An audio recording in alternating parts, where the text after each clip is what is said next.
മൂവാറ്റുപുഴ നഗരസഭയിലേക്ക് തിരഞ്ഞെടുക്കപ്പെട്ട 30 കൗൺസിലർമാർക്ക് Kerala local self government staff association KLGSA സ്വീകരണം നൽകി. പൂക്കളും ആശംസാ കാർഡുകളും നൽകിയാണ് കൗൺസിലർമാരെ മൂവാറ്റുപുഴ യൂണിറ്റിലെ അംഗങ്ങൾ സ്വീകരിച്ചത്. മൂവാറ്റുപുഴ നഗരസഭയിലേക്ക് വിജയിച്ച് സത്യപ്രതിജ്ഞയ്ക്കെത്തിയ എല്ലാ കൗൺസിലർമാർക്കും Kerala local self government staff association KGSMA Muvattupuzha unit സ്വീകരണം നൽകി. കൗൺസിൽ ഹാളിലേക്ക് കയറുന്നതിന് മുൻപായി എല്ലാ കൗൺസിലർമാർക്കും യൂണിറ്റിലെ അംഗങ്ങളുടെ നേതൃത്വത്തിൽ പൂക്കളും ആശംസാ കാർഡുകളും നൽകിയാണ് സ്വീകരിച്ചത്.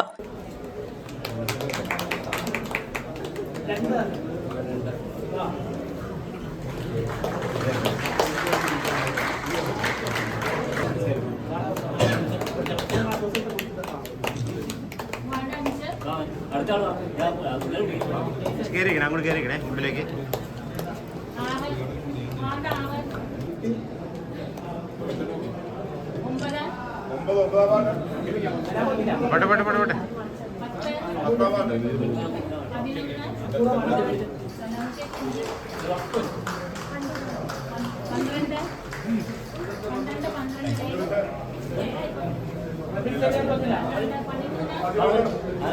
UDF കൗൺസിലർമാർക്ക് മാത്രമല്ല മറ്റ് എല്ലാ രാഷ്ട്രീയ പാർട്ടി കൗൺസിലർമാർക്കും യൂണിറ്റിന്റെ ആഭിമുഖ്യത്തിൽ സ്വീകരണമൊരുക്കിയിരുന്നു.